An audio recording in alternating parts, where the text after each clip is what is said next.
tambisan warri daandii tambisee immoo magaalaa kana ka'ee kan ba'ee deemee achitti ajjeesisee hin ba'ee oduu labsee jira. magaalaa kana keessaa baatee bakka ba'ee kan jaakoo ajjeesifte.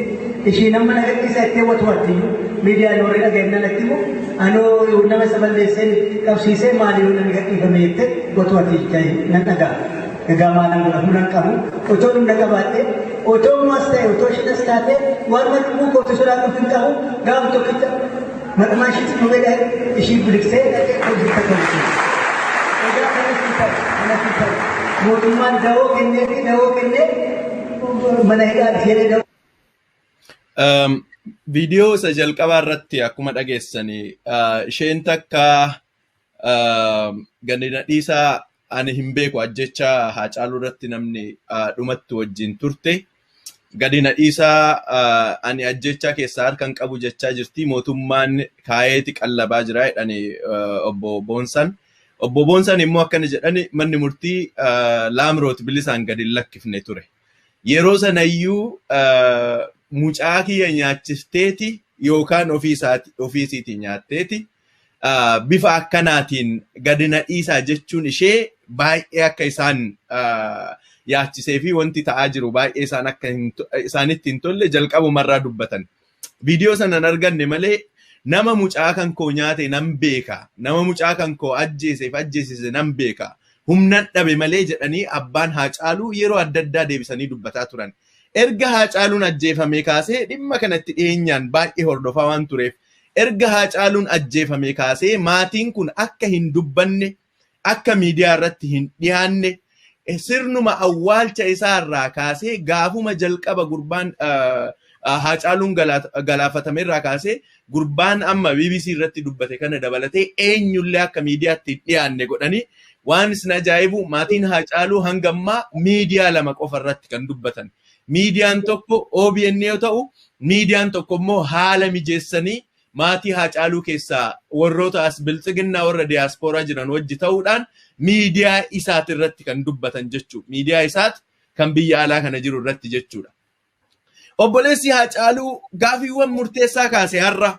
Gaafiiwwan murteessaan obboleessi Haacaaluu kaase kun tokkoffaa independent investigationiin haa nuuf adeemsifamuu jedhee maatiin mootummaadhaaf gaafii dhiyeessuu fi mootummaan gaafii sana akka hin fudhanne tokko. Kan lammataa fi sirna qorannoo yakkaa keessatti namni tokko yakki tokko raawwatame namni tokko yoo hidhamu jalqaba qorannoon kan eegalamu namni sun iddaa ajjeefamu sana namni laasti kontaaktiin nama san wajjin godhe eenyu kan jedhurraa ka'a qorannoon yakkaa. Kana wajjin wal qabatee namni dhumarratti Haacaaluun yemmuu ajjeefame sana wajjin ture addee Laamroot Kamaal jedhamtee kan himantu eenya kana mana murtiitiin gadi lakkifamuu dhageenyee jira. Qorannoon ishii irratti godhame maalidha? Akkamitti gadi dhiifamte kan jedhu mana murtiitti akka ragaa taate akka dhiyaattee fi ji'a tokko turaniiti akkuma yaadattani maqaan Laamroot yeroo jalqabaatiif mana murtii keessatti kan ka'e jechuudha. Ji'a tokko turtee ajjecha Haacaaluu erga gaafiin babbaay'ataa dhufe booda ji'a tokko booda maqaan ishee yeroo jalqabaatiif addee Adaanechi fa'aan kadhahame jechuudha. Amma isheenuu mana murtiitiin akka bilisa baatu murteeffamee jira. Ishee qofaa miti yeroo sana namootni maqaan dhahamaa ture hundi bahanii amma namoota lama qofa irratti kan xiyyeeffate mana murtiitti kan dhimmi isaanii ilaalamaa jiru keessattuu Abdii Alamaayyoo fi Xilaahun Yaamiif ammoo dhimmi isaanii maal akka fakkaatuu fi waa'een isaanii maal akka ta'e yeroo adda addaatti wantoota dhagahaa turre waan hedduutu jira waan ta'eef isa keessan deebi'u. Qorannoon isaa bifa akkanaatiin osoo deemaa jiru egzibiitiiwwan yeroo Haacaaluun ajjeefamu qabame keessaa jedha obboleessi Haacaaluu Siisaa Hundeessaa. Egzibiitiiwwan qabame keessaa bilbila isaa isa lammaffaa malee bilbilli isaa inni tokkoffaan piraayimerlii nama baay'ee ittiin dubbatu hanga har'aa nu harka hin geenye jedha. Odeeffannoo ani qabuun immoo bilbila sanirraa daataawwan jiruu fi karaa adda addaatiin walqunnamtiiwwan tibba san inni godhaa ture hundi keessaa haqamee bilbilli sun akka badu yookaan akka karaarraa maqu taasifamee jira. Kana kan taasisu eenyu? Qaamota mootummaati.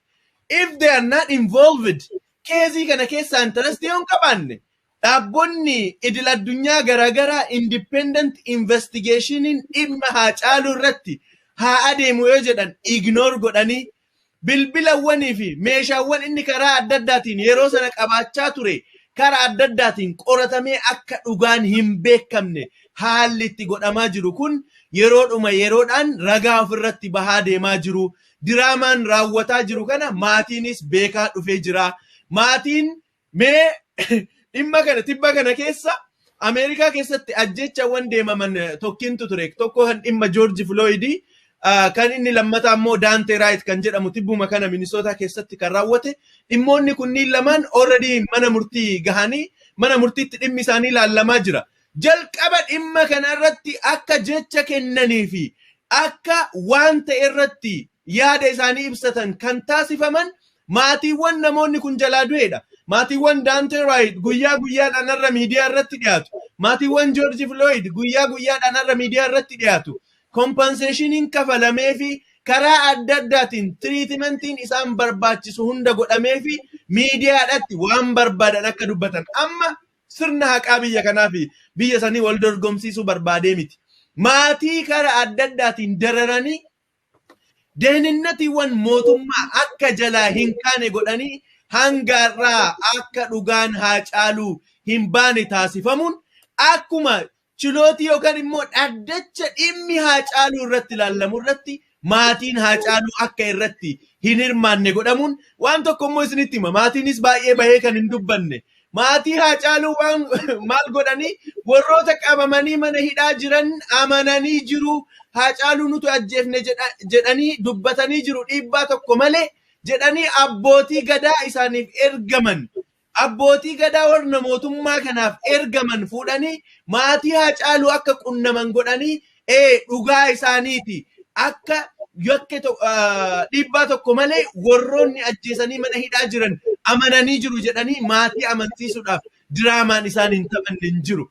Kana hunda wanti dubbachaa jirruuf haqni Haacaaluu haa ba'u jedhanii qaamota gaafatan yeroo adda addaatti kan hidhaa jiraniif Jawaarfa kan hidhaman keessaa tokko filannoo keessaa baasuu qofa oduu hin ta'in ajjecha Haacaaluu kanarratti ragaa karaa adda addaatiin nu sassaabanii gudii kenna nu jalaa baasu jedhanii akka ta'e beekamaadha. Waan si ajaa'ibu Dajanee kana jedheen dhaabadha.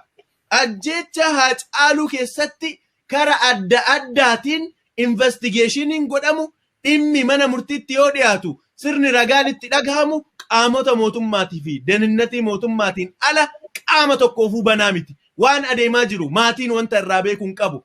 Kun hundi ta'ee osoo jiru amma immoo karaa adda addaatiin maatiin eegee haqa isaa dhabee gadi bahee akkuma beektu dhiyeenya kana yuunivarsiitii Jimmaa keessatti Haacaaluudhaaf haqni haa kennamu kan jedhe Mahammad Deeksisa kan hidhamani Haacaaluudhaaf haqa gaafachuun haala itti nama hiisisu jira jechuudha.